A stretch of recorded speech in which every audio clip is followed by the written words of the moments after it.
আসসালামু আলাইকুম রাহমাতুল্লাহি ওয়া বারাকাতুহু।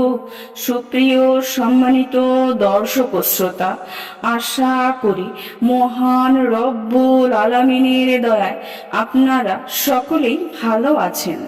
সুপ্রিয় সম্মানিত দর্শক ও শ্রোতা, আজকে হযরত উসমান রাদিয়াল্লাহু তাআলা আনহু থেকে একটি ঘটনা বর্ণনা করব।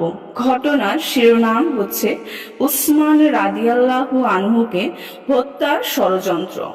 সুপ্রিয় সম্মানিত দর্শক ও শ্রোতা, আপনাদের নিকট অনুরোধ থাকবে ঘটনাটি শেষ পর্যন্ত শোনার। আমিরুল মুমিনিন হযরত উসমান ফজরের নামাজের জন্য ঘর থেকে বের হলেন। অন্যান্য দিন যে দরজা দিয়ে মসজিদে প্রবেশ করেন, সেই দিনও সেই দরজা দিয়ে মসজিদে প্রবেশ করলেন। হঠাৎ এক ব্যক্তি উসমান রাদিয়াল্লাহু আনহুর উপর হামলা করল। উসমান রাদিয়াল্লাহু আনহু বলে উঠলেন, তোমরা দেখো। লোকজন দৌড়ে এলো। আক্রমণকারীর হাতে তখন একটি খঞ্জন ছিল। উসমান আক্রমণকারীকে জিজ্ঞেস করলেন, এটা কি? সে বলল, খঞ্জর। আমি আপনাকে হত্যা করতে এসেছি। উসমান রাদিয়াল্লাহু আনহু বললেন, সুবহান আল্লাহ, তোমার জন্য আমার আফসোস, কিন্তু কেন? সে বলল, ইয়েমেনে আপনার নিযুক্ত করা গভর্নর আমার উপর জুলুম করেছে।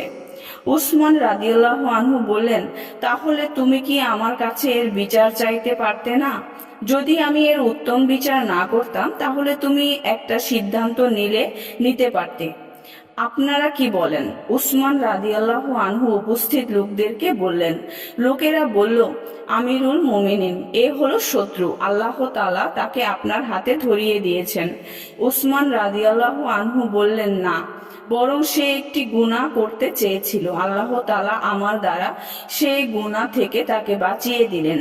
এরপর উসমান রাদিয়াল্লাহু আনহু এই শর্তে তাকে ক্ষমা করে দিলেন যে তিনি যতদিন খলিফা থাকবেন ততদিন সে মদিনায় প্রবেশ করতে পারবে না।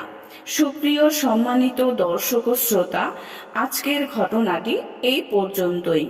ঘটনাটি যদি ভালো লেগে থাকে অবশ্যই চ্যানেলটি সাবস্ক্রাইব করবেন, লাইক করবেন, কমেন্ট করবেন এবং বেশি বেশি শেয়ার করে দিবেন।